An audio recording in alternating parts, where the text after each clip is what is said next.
Hey, Barakatha Yahweh. Barakatha Yahweh. Barakatha Yahawashi. Barakatha Yahawashi. Hey, all praises, honor, and glory be unto Yahweh. Ba'ashem, Yahawashi, Ba'ashem, Rakakadash. A double honor to our apostles and elders at Great Millstone who taught us his truth and who rule well. A peace, love, say, taste, and mercy be unto the hopeful elect. Hey, just doing a pretty much impromptu, video. Me and the brother just had a studying session. Okay. Pretty much going into how, the times of 70 AD and what led up into, the Romans invading, the children of Israel, invading Jerusalem and pretty much decimating it. How those times, have similarities to what Esau is doing this day. If you go into the history of what transpired and what led to that event, there was a certain, Roman, who pretty much set up the children of Israel. He didn't want them going and pretty much accusing him to Caesar. So what he did was he said, okay, well, look, I'm going to set them up and make it look like they're the ones that are acting up and rebelling. So what he did was he pretty much increased, the vexation and the oppression upon them, and that caused them to want to riot. That caused them to want to, tear shit up. So when they begin to do that, then he came with justifiable cause against them. Those are the times that we're living in, man.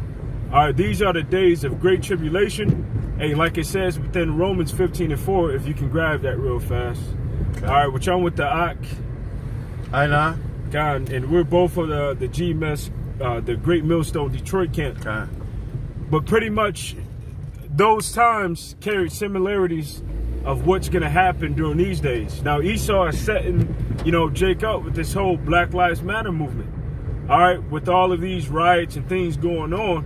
All right, because he wants to have justifiable cause, all right, to come against you and to do what he already wants to do anyway. So he just has to have a justified reason to be able to do it. Now, when these times come, all right, the only thing that's going to be able to sustain you and save you is wisdom, knowledge, and understanding. Okay. All right, which the scriptures say that wisdom and knowledge shall be the stability of thy times. And that's Isaiah, the 33rd chapter in the 6th verse. All right, unless you're living according to the word of Yahawashi, all right, you're not going to be able to get through these times. All right, you won't be able to have a sane mind in the midst of all of the things that are going on around you. You're going to be in a state of perplexity. All right, you're not going to be in the spirit of waiting on Yahawashi and having faith. All right, because faith is a key thing. It's highly important. All right, in this walk, in this ministry of ours. I'm gonna keep it. Okay. Go ahead. This is Romans 15:4.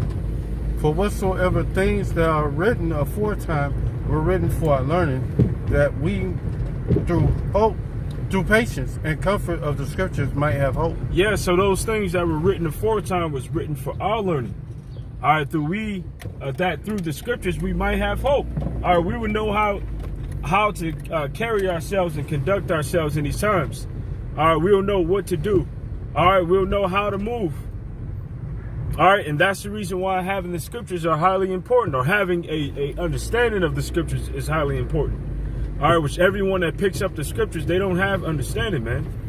All right, you're going to have dudes coming with that zealot spirit and thinking that they're warriors, the ultimate warrior, and that they can take down the Roman Empire by themselves, that they can take down America by themselves, man. All right, you can't do that. All right, you can't take an M4 or M16 and go up with yourself or a few buddies and take down the Roman military. All right, the one that's going to take down, all right, this system, that's going to take out America, which is the whore and the beast, is going to be Yahawashi, man.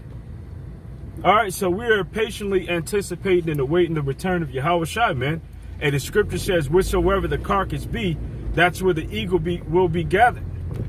And Yahawashi is going to come with the angels, all right, in the chariots, and they're going to deliver us. They're going to deliver us from this bondage, man. They're going to deliver us from this oppression. So Yahawashi is coming. And all of these signs that are going on in the world, these are things to let you know that Yahawashi is on the way. Can you grab Matthew, the 24th chapter, And verse 29. Okay. Matthew 24 and 29. Gotcha.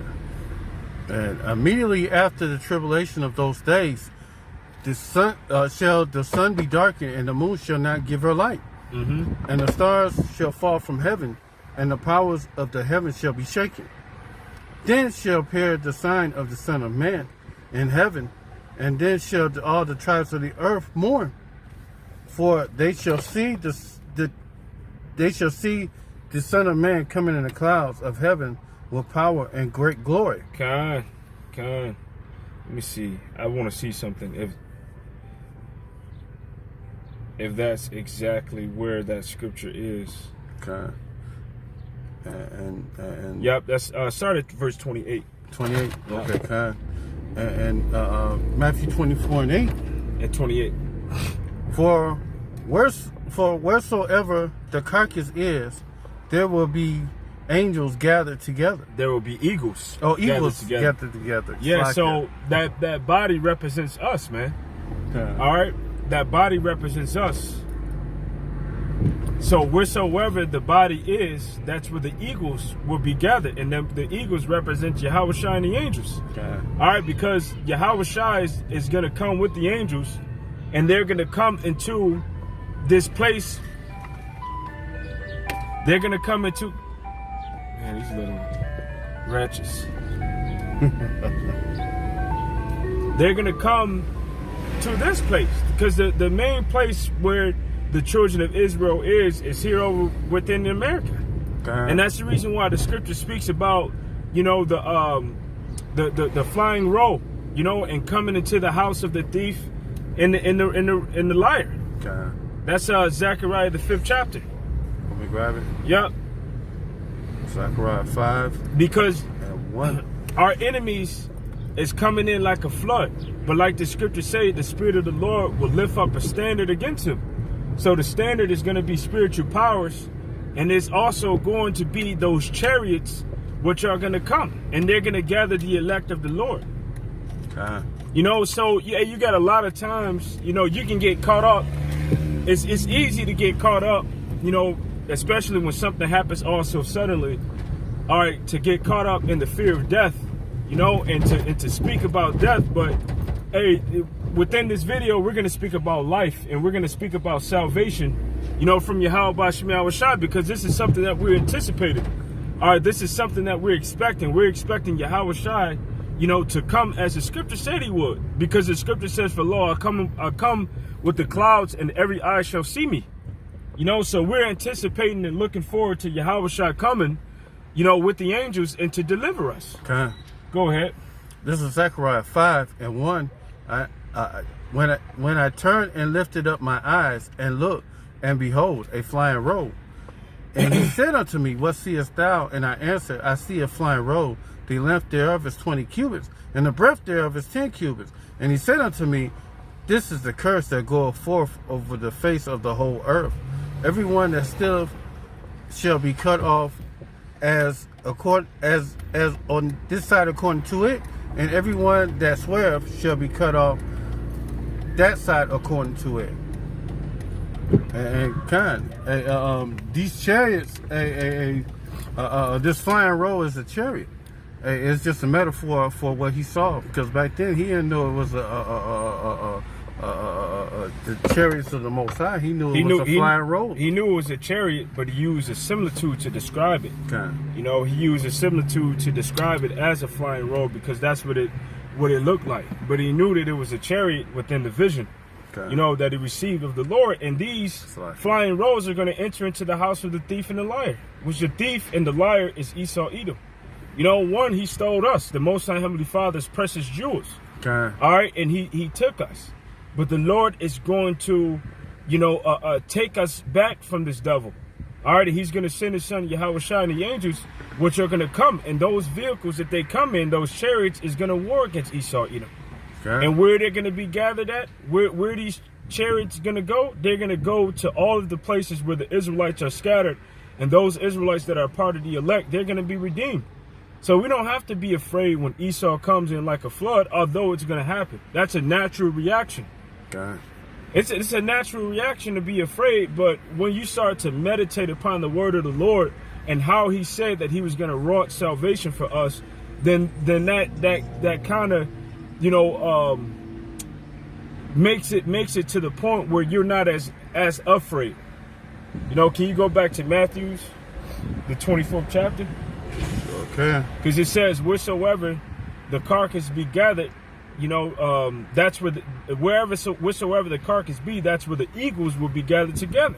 Okay. So those eagles represents the chariots that's going to fly. The scripture said, behold, the Lord, as birds flying, so shall the Lord of hosts, so shall Yahweh defend Jerusalem.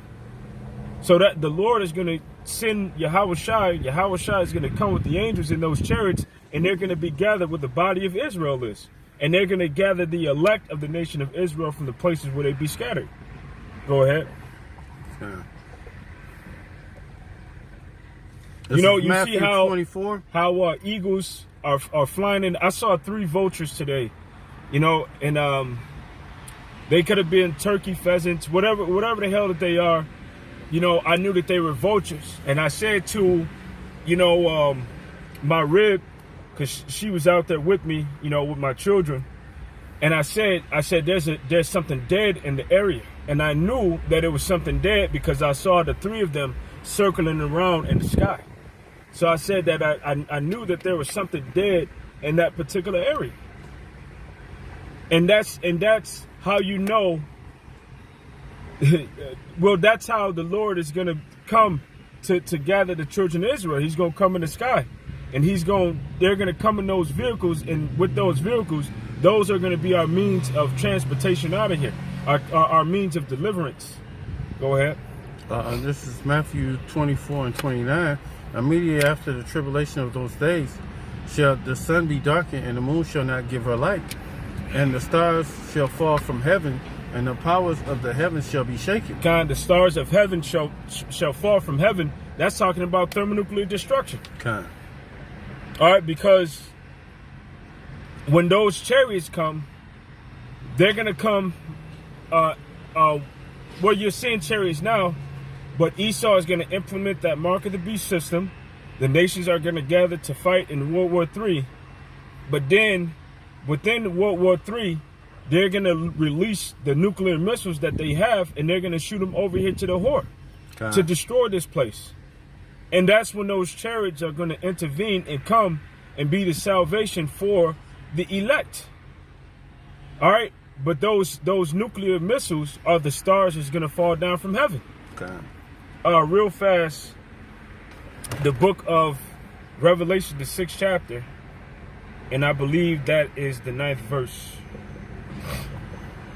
6:39. This is Revelation, the 6th chapter, and the 9th verse. Actually, it's going to be the 13th verse. Okay, it says, and the stars of heaven fell upon the earth, even as the fig tree casteth her untimely figs when she is shaken of a mighty wind.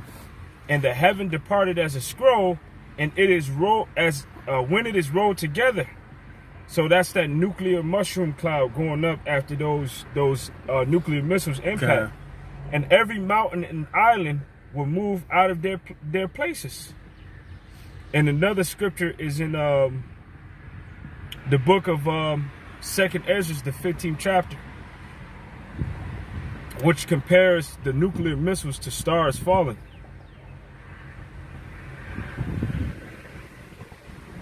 So that's 2nd Ezra 15 and 35.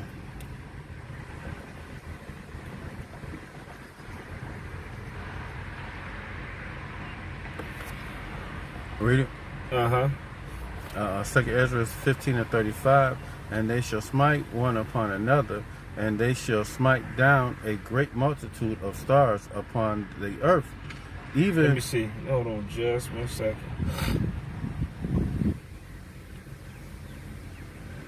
Yeah, read that and keep going. Even their own star and blood. Actually jump down to 40. Okay, okay. Yep. 2nd Ezra 15 and 40. A great and mighty cloud shall be puffed up, full of wrath, and the star that they may take all the earth they may make all the earth afraid, and them that dwell therein, they shall pour out every high place and eminent place and horrible star. A horrible star, which is an ICBM missile, man. Go ahead.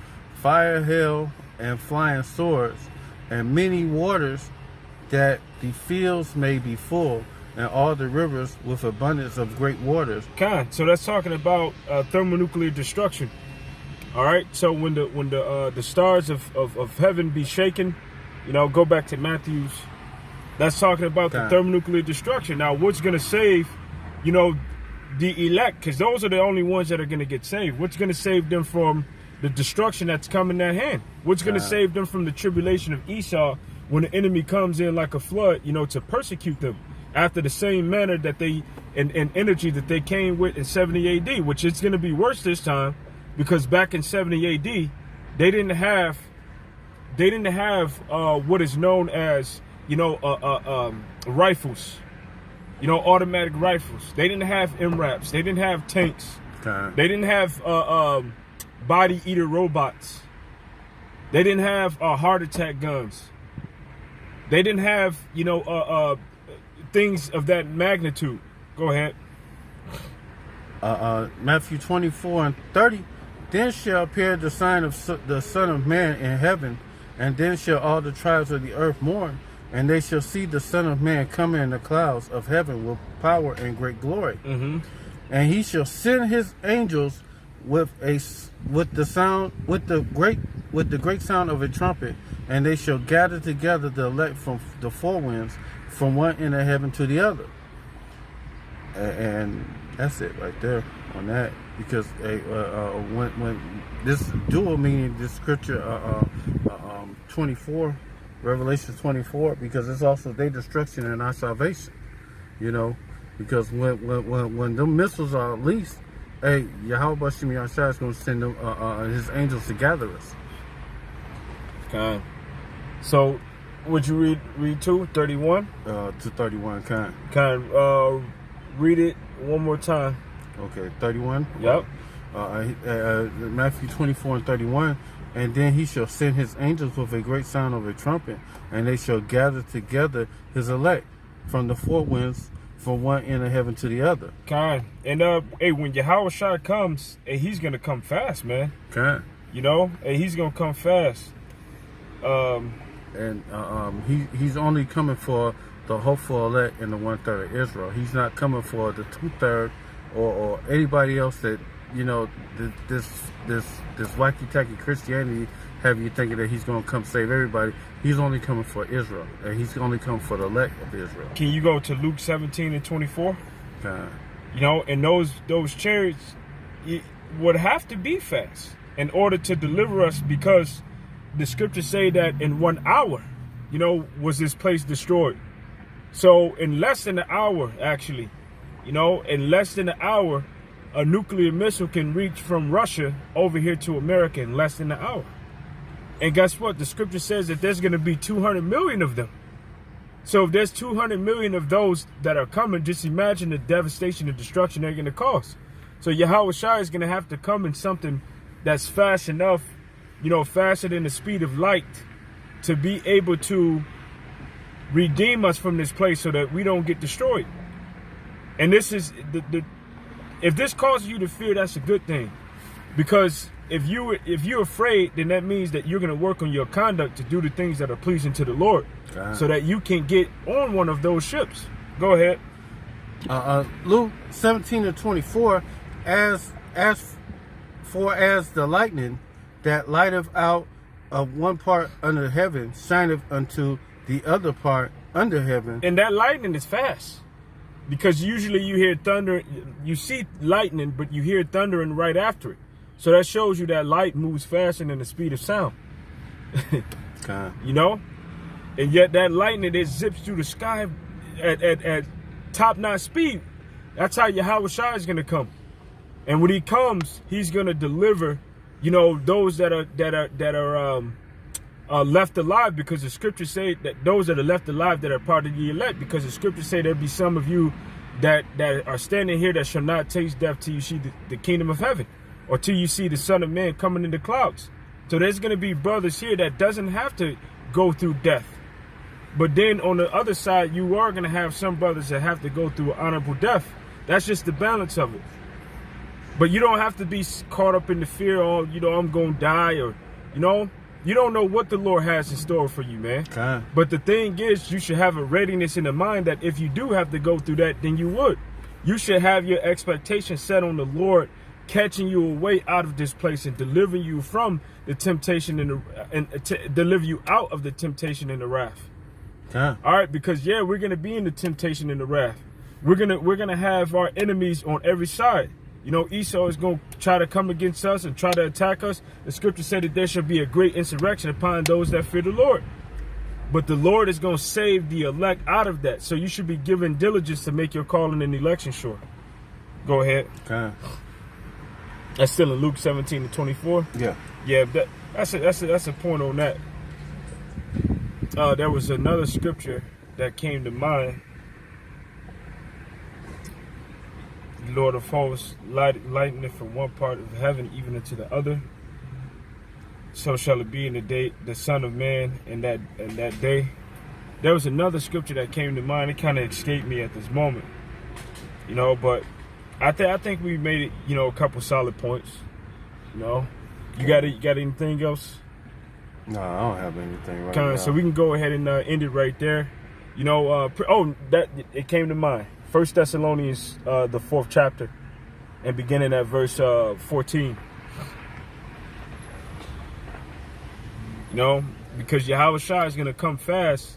And the scriptures also say in 1 Peter 4:17, it says, for if the righteous scarcely be saved, you know, what shall be the end of them that obey not the gospel? So what does it mean by the righteous scarcely being saved? Those nuclear missiles is going to come real fast. So they're going to need a way of and a means of escape. You can't do it by plane, you can't do it by boat, you can't do it by train, you can't do it by car, and you damn sure can't outrun, you know, a nuclear missile. All right, this ain't about to be no scene from what was that, Pompeii, and you think you're gonna outrun Mount Vesuvius, you know, on a horse. All right, this ain't Mount Vesuvius. The Lord ain't about to destroy this place with no volcanoes. He's about to destroy this thing with ICBM missiles. And a lot of those ICBM missiles are hypersonic. So they can come over here in 30 minutes. It says in 1 hour was the horde destroyed. So what does that mean? That means that in 1 hour, this place is going to receive its devastation and destruction. That means that a missile is going to have to make it over here in less than an hour. So you're going to need something at top-notch speed to take you out of this place, because as soon as those missiles going down, the elect is going to be beamed up. Okay. All right, go ahead. 1 Thessalonians 4:14. For if we believe that Yahawashi died and rose again, even so them also which sleep in Yahawashi will Yahweh bring with him. For this we say unto you by the word of Yahawashi, that we which are alive and remain unto the coming of Yahawashi shall not prevent them which are asleep. For yep, and those that are asleep are those that died within this faith. Go ahead. For Yahawashi himself shall ascend from heaven. Yahawashi shall descend from heaven. Go ahead. That's talking about Yahawashi. With a shout. Go ahead. Read it again. For Yahawashi himself shall descend from heaven with a shout, and with the voice of the archangel, and with the trump of Yahweh, and the dead shall rise in the Mashiach, and shall rise first. And then we